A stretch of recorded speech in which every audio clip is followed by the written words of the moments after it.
But let's talk about moving beyond good into great, because what if your next event wasn't just great? What if it was groundbreaking? In this next interactive session, we're pushing boundaries by putting what if ideas into actionable strategies. So please welcome the fabulous Liz and Nicole of Club Ichi to our virtual stage.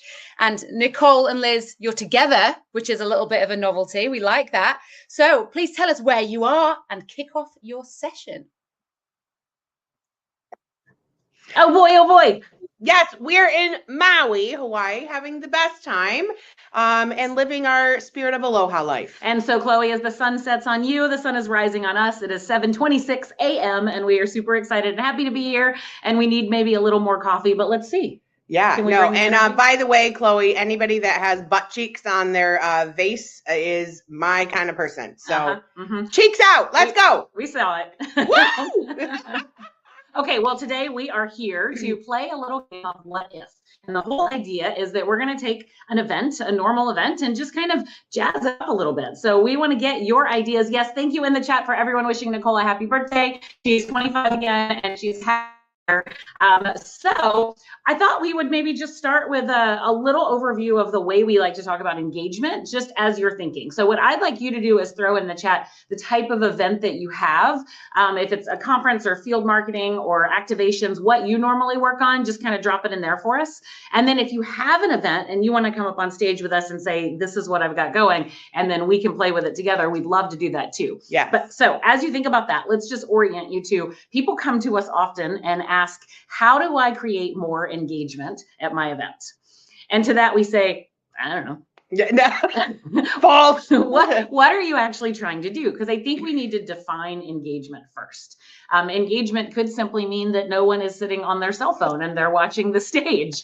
Or engagement could mean that you want people to take the survey at the end. Or engagement could mean that the exhibitors got a lot of lead scans. So we categorize those into three things: cognitive, behavioral, and emotional engagement. Cognitive engagement is people need to learn something. Like say it's a sales conference and you want the sales folks to actually learn the products before they leave. Or say it's a product education conference and you want your users to actually learn some stuff before they go. So cognitive engagement. Behavioral is you actually want people to do things. That's scanning leads. That's sharing on social media. Those are tasks you want them to actually take throughout the event. And then emotional engagement. How do you want them to feel? What do you want them to do with the sharing of the love and to be loyal? So let's talk about those three things. All right. Scrolling through the chat. What'd you see? Yep. So I saw Conchetta had employee engagement and partnerships. Okay. Employee engagement. Any other types of events we've seen? There was a webinar one on there. Ooh, webinars. Yep. That one's fun. Yeah. What do you want to do about a webinar? Oh, yeah. Let's start with the hardest. Yeah. Okay. Let's go. So who had webinar? Can you drop it again? Just put webinar in the chat. So or if you want to raise your hand and come online, you can do that too. Rebecca. Okay. Rebecca, you want to be on screen? Ooh. Okay. Awesome. Rebecca, you want to come up, girl? If not, that's fine. No, all that's right, fine. Okay. Let's talk about webinar. Here we are, flat. We are not in 3 dimensions. We are in 2 dimensions. How do you drive engagement? Let's talk about cognitive. Do you have an attention span? Can you learn from these? I just took my Adderall though, so I have one right now. Okay. So is there any possible way to actually learn from a webinar? Yes. Tell me. Yes. That's information. If you are a visual or an auditory person, you can learn those things in a webinar, but that's if you're like you're reading a book or, sure, you're hearing it in real time, but that doesn't work for me, but that works for some people. Okay. And then to actually measure cognitive engagement, that's where our polls come in, our quizzes, our tests that we can actually do pop-up stuff there. Yep. And that's if that's how you define engagement, which is why we ask you in the beginning. And so in a webinar, that's kind of like that really is your way to measure it. Okay. Behavioral engagement on a webinar. What do you want people to do? So again, there's like the Mentimeters and the Slidos and the things where you can get people answering and engaging and actually doing the behavioral things. I want to win something. So that's the only way you're going to get me is if you're giving something cool away or if I get some kind of title saying I'm the best or whatever else. Other than that, I'm out. Okay, how about emotional engagement on a webinar? That's the hardest thing to do on a flat screen. How do we get people going, oh my God, that was the coolest thing I've ever seen? Yeah.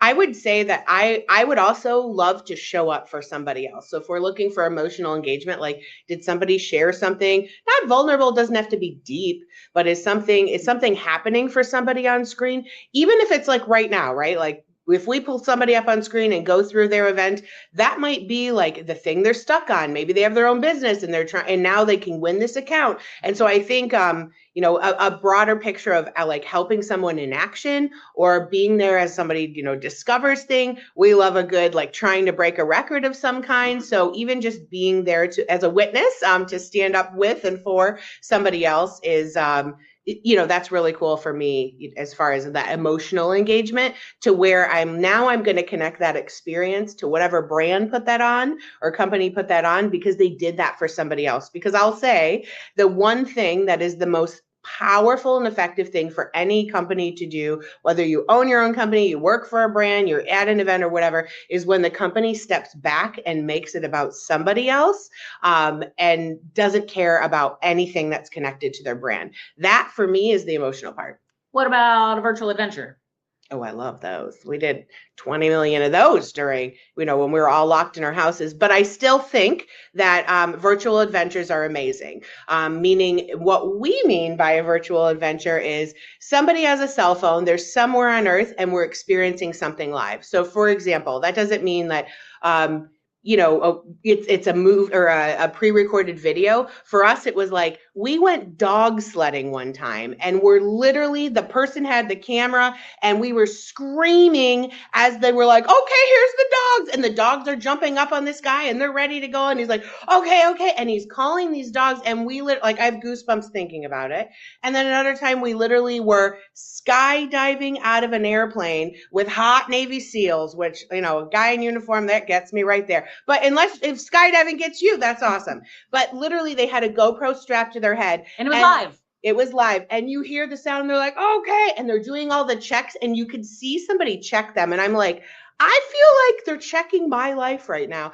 Then he has his feet dangling out of the plane, and then he's like ready to go. And I was like, again, screaming. So that is an adventure because it's in real time, and they're on an adventure of a high. So for me, it's like high energy, right? And now we're falling out of the plane, and then they switched angles, and we're watching the other guy, and then the parachute, and you're like, thank God. It's like my parachute came off. So that's what I love. Lisa's here. One of her favorites was MC getting a haircut on stage, and we got to choose his cut. That's really, really fun.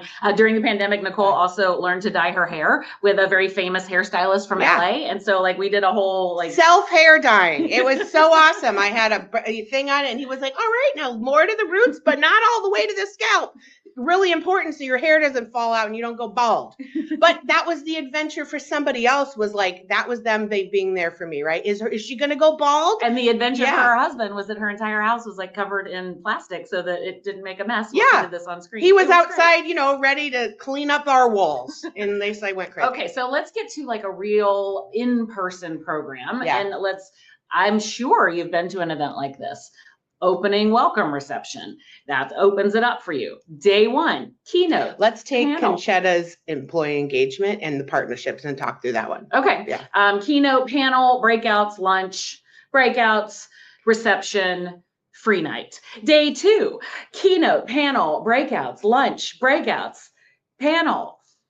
Vomit. No, it's a fine agenda. How do we jazz it up? So we're here at an event that Marriott's putting on for their travel partners, and last night was the opening reception. It could have been the same old, but what did they do that made us go that was cool? Okay, they had entertainment, yes, but they had it was a live band. The people that were on stage were absolutely seamless and flow. There was no all right, and for our next song, they flew in people. There was an amazing singer that did one kind of song from Minneapolis. Hi. And then there was another girl from Philly and whatever else.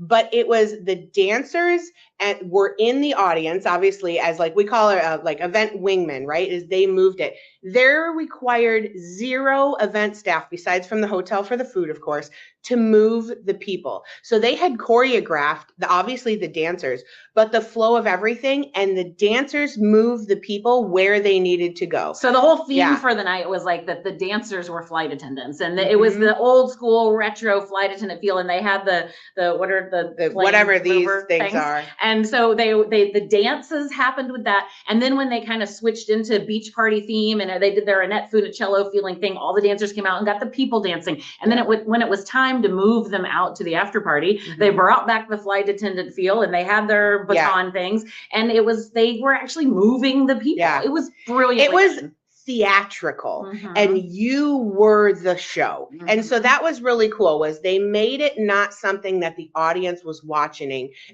and that it wasn't happening for the audience. Everybody was the show. It was like Truman, like people were watching from the outside. So that was really well done. And so when we're looking at like, okay, let's talk about employee engagement, is what if like, screw the stage. The whole thing is the stage, right? And how do we uplift certain people at certain times? Like that would be absolutely amazing in making it, what are the stories, the backstories that we're at this hotel and we're doing some content for them and we're going to find a housekeeping person and a janitor. What is the heart of the house? And we can, as event people, correlate that at a hotel. So then why wouldn't you bring that into your employee engagement event? Hotels do, some hotels do a great job at showcasing their employees as the heart of the house. So do that, for your corporate event where, recognition is a big thing, but it doesn't have to be at an awards ceremony. How do you string it throughout? How do you do private moments for extra special people? Like, when they're in their hotel rooms, besides like a handwritten note from the CEO from a room drop would be they'll never throw that away. Yeah. And that doesn't have to be publicized and they're not getting a plaque that goes on their wall in front of everybody. So what about if, you took those dancers that we had for the stage, but actually hired them as paparazzi. And so as people are coming into the opening event or to reception, you have your big red carpet and your nice wall, but it's actual like paparazzi taking pictures so that the employees are feeling like, oh my, it's almost like doing a clap in, and everybody's like, oh my God, you're here. I'm so excited. And it feels like, oh, I have arrived. That was really good. And I love the fact, okay, so look at Shanna's getting away from the typical schedule. One thing we did before that was really fun, and they did a little bit actually at this event, is if you're going to a beautiful place, or if you're going to any place for your event, is why not, instead of saving the night for the party or whatever else, why not give them the entire day or maybe till like 3:00 to experience the place, right?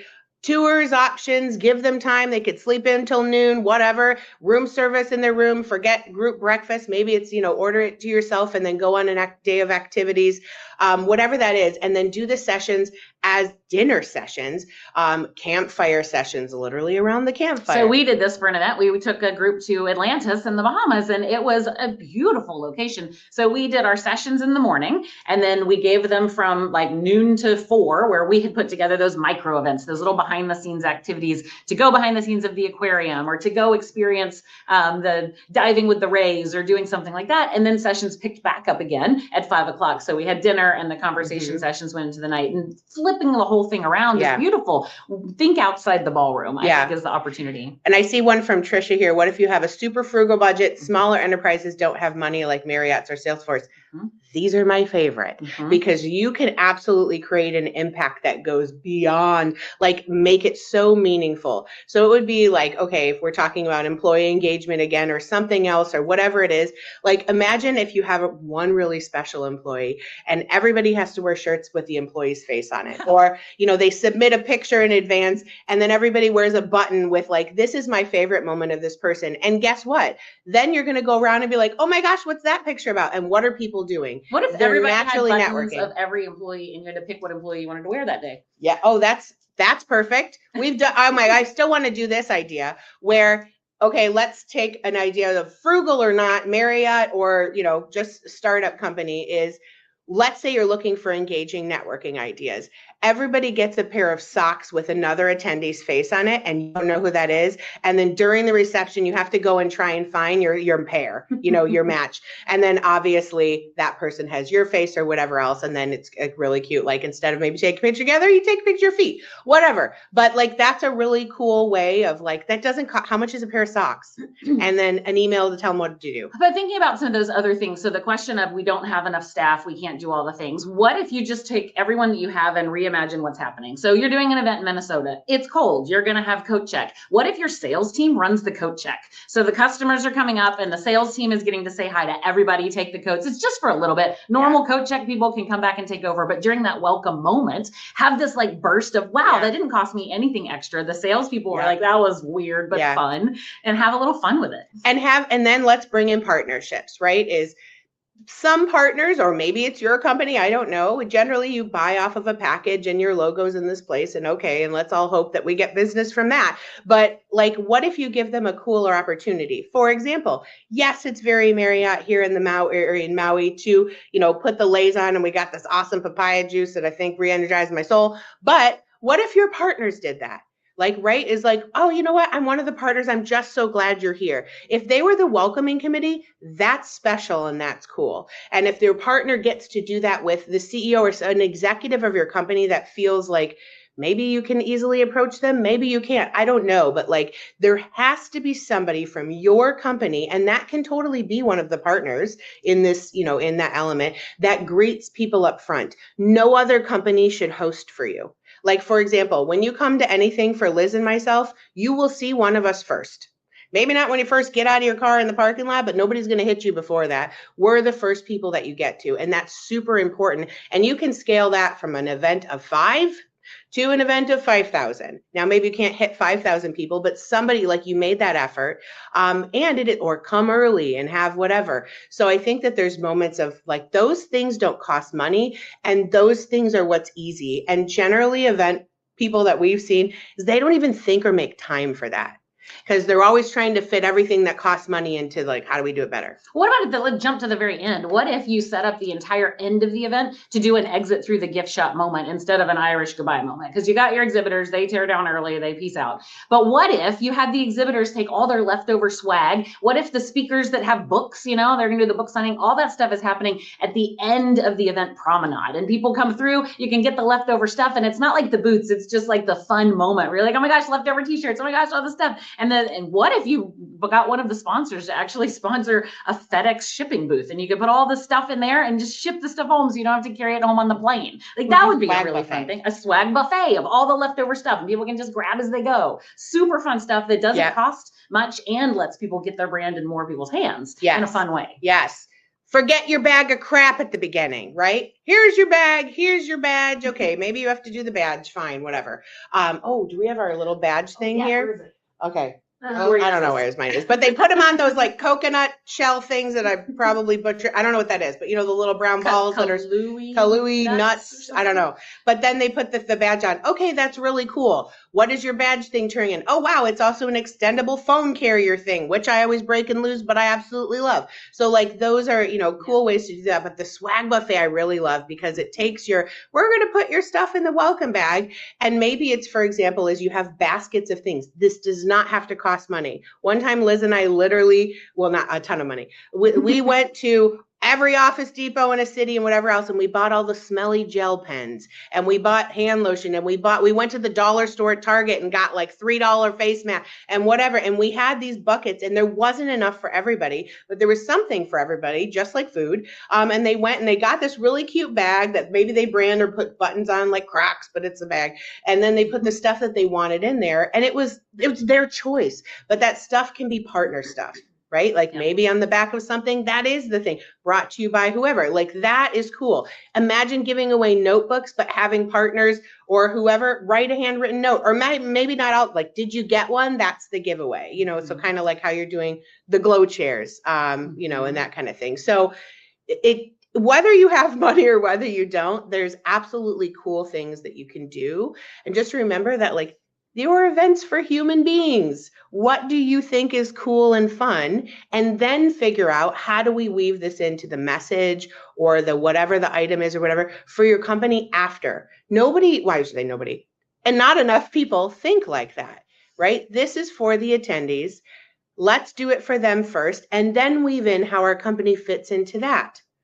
let's talk about breakout sessions, because those are the ones that are the hardest. You can really put a lot of time and energy and money and AV and production into a main stage. You can make a main stage interesting as long as you avoid your parade of presidents where every business unit president must come on stage and give their spiel. Sometimes you just have to do it. But the hard ones are the breakout sessions, because this is either a call for papers where you can't necessarily judge how the presenter is going to be, or it's a sponsored session where it was pay to play and you also can't really control who's speaking, or it's a breakout room panel discussion where now not only are you in a boring room, but you have a kind of boring format where the people are pre-planned with their pre-planned questions and all that stuff. Okay, so how do you take that breakout room and change that up?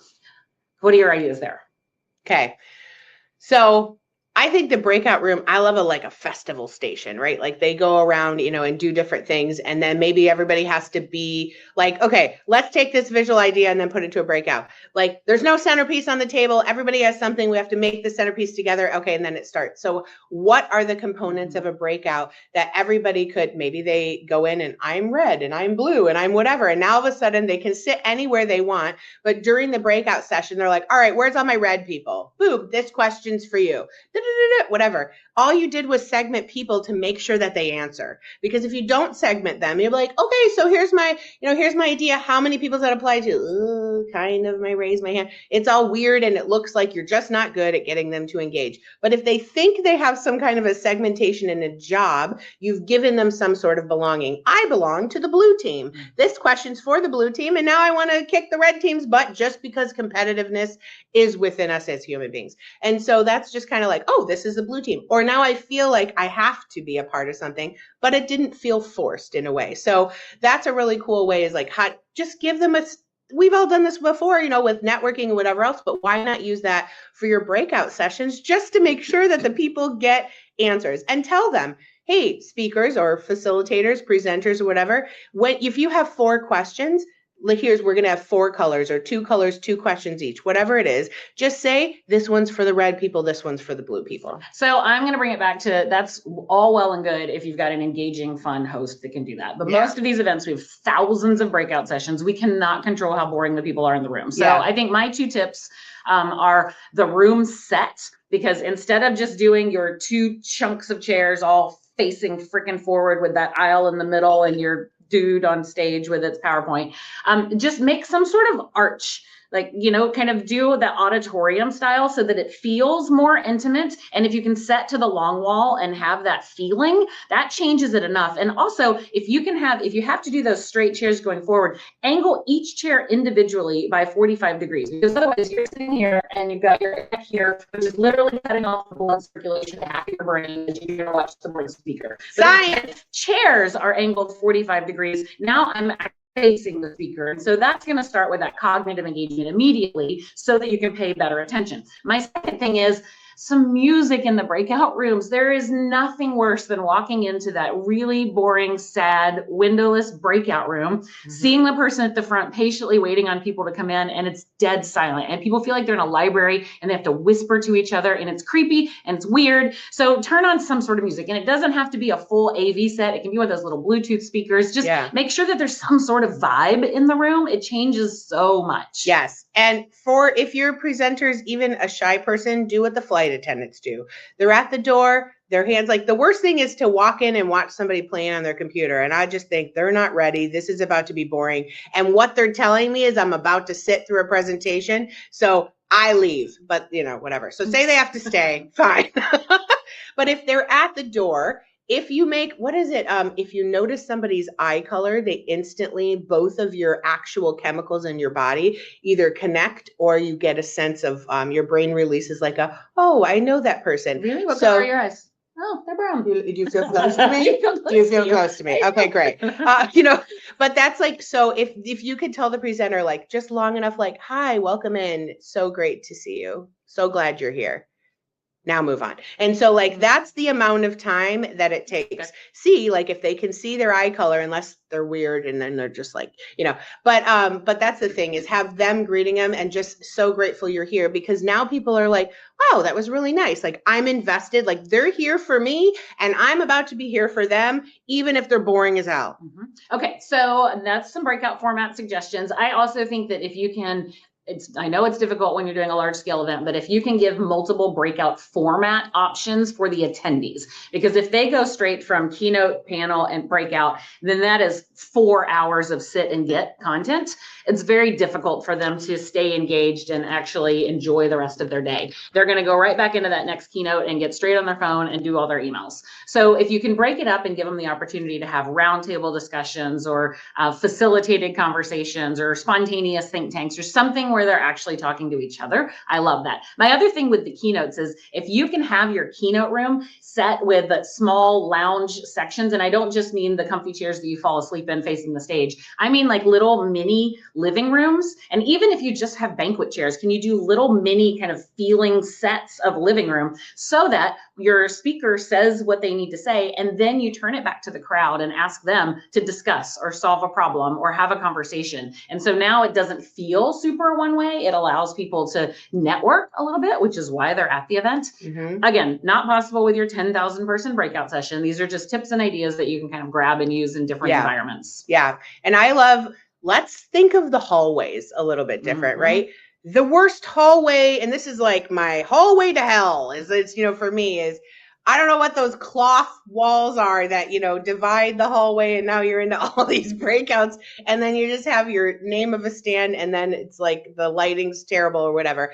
Like put, those hand things that have the Velcro ball, put them on a table. Maybe 2 people get in and just like, well, let's play catch for a minute. Or where's the ping pong table? What we really want is a facilitated stretch session. Could you bring in Stretch Lab or something so that you can like have all the setups and just like, oh my gosh, get these like arms moving. And maybe, and I've seen a lot of people have done that before, but what if you just have somebody there like in the stretcher, or the hallway. We've always said at an airport, so why not put it at an event? Like there should be a panel, somebody take this business idea, please, and please do it, or just own it or something. It's like an ergonomic stretching wall. It literally says, hold here, twist right. Okay. And you're like, oh, wow, look, that's a stretch. Foot here, touch toe. You know what I mean? Like all that kind of thing. And then you have like these knobby things coming out, like, adjust it to your height, put on shoulder blade and move yourself around. Like that'd be so cool. Yeah, like I travel with a Theragun. Whoever knows Theragun, please sponsor me. And that's like my circulation, like in the plane, everywhere I go. It's not weird. I mean, I sit on the floor of the airport. I'm doing it all over.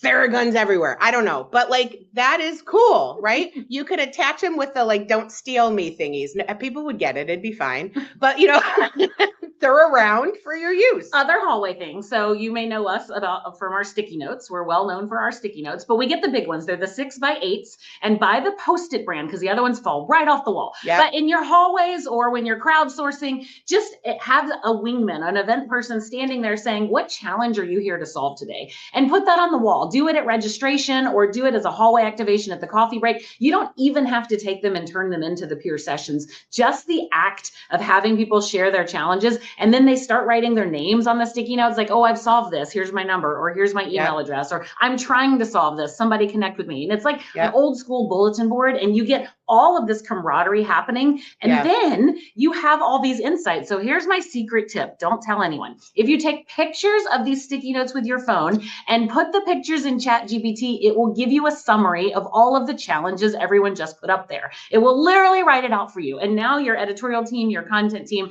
has all the challenges your attendees are trying to solve, so you can build out your content strategy for the next 18 months. And I would love if somebody took that and sent out a follow-up note after and said, "We got it wrong. We're so sorry. We've been telling you all this stuff. Here's what we've been teaching you along the way. But because of this, we asked you and we heard you so well. And like that, now we're only going to write on these things because they 100% came from you." You know what they're going to do? Read your stuff. Come to your stuff. Fill out your whatever you want them to, right? And so I think that's like, and you can even leave it, say you don't have extra bodies or whatever else, okay, how much is a window cling that says, what problem would you like to leave here today having solved? Or what problem are you trying to solve today? Obvious sticky notes and Sharpie, and just leave it there. People are going to start, it will go slow at first, and then they'll start putting it up, and then the momentum, then that's where everybody wants to hang out, right? And so that is like, you got a window, you got a wall, whatever, you know? All right. Well, I know we only have a few seconds left, and then we're going to have our ESPN crew come up here and tell us everything that we learned today. I don't remember. It was a blur. Let's talk about at the very, very end. Do we need to like get people to answer our survey?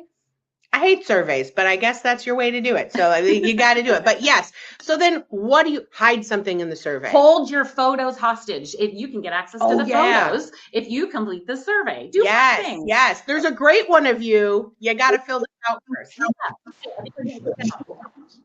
How was it? Well, thank you, Liz and Nicole. You guys had so many insights. I'm excited to share a few. That was amazing. Thank you so much.